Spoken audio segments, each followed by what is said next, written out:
আসসালামু আলাইকুম বন্ধুরা। আজ আমি এমন একটা দৃশ্য দেখাচ্ছি যা আমার নিজেরও সহ্য করতে কষ্ট হচ্ছে। এই যে আপনারা দেখছেন, এখানে ছিল আমাদের পরিশ্রমের ফসল। 6 মাস আগে আমরা যখন এই জমিতে ধান রোপণ করেছিলাম তখন ভাবিনি এমন একটা দিন দেখতে হবে। দিনরাত পরিশ্রম করেছি, সার দিয়েছি, পানি দিয়েছি, গাছের যত্ন করেছি, সবই করেছি এই আশায় যে ফলনটা ভালো হবে। কিন্তু গত রাতের ভারী বৃষ্টিতে সব কিছু শেষ করে দিল। ধান কাটা ছিল, শুকাতে দিয়েছিলাম, কিন্তু হঠাৎ বৃষ্টিতে জমিটা একেবারে জলে ভেসে গেল। এখন দেখছেন ধানগুলো সব কাদা আর জলের নিচে। একটা কৃষকের জন্য এর থেকে কষ্টের কিছু হতে পারে না।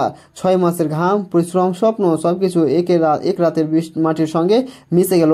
টাকা পয়সার ক্ষতি তো আছেই, কিন্তু সবচেয়ে কষ্টের হলো মনের ক্ষতি, যেটা কেউ ফেরত দিতে পারে না। আমরা কৃষকরা দেশের মাটি থেকে জীবন খোঁজে, কিন্তু প্রগতি যখন রাগ করে তখন কিছুই করার থাকে না।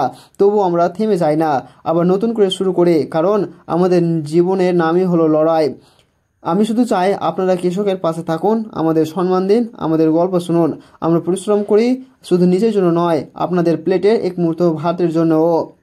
ধন্যবাদ সবাইকে যারা এই ভিডিওটি শেষ পর্যন্ত দেখলেন। যদি মনে হয় কৃষকের কষ্টটা বোঝানো দরকার, তাহলে এই ভিডিওটা শেয়ার করুন, যেন সবাই জানে একটা ফসলের পেছনে কতটা কষ্ট লুকিয়ে থাকে। যদি ভিডিওটি ভালো লাগে তাহলে প্লিজ সাপোর্ট করে পাশে থাকো অ্যান্ড লাইক দিন একটা।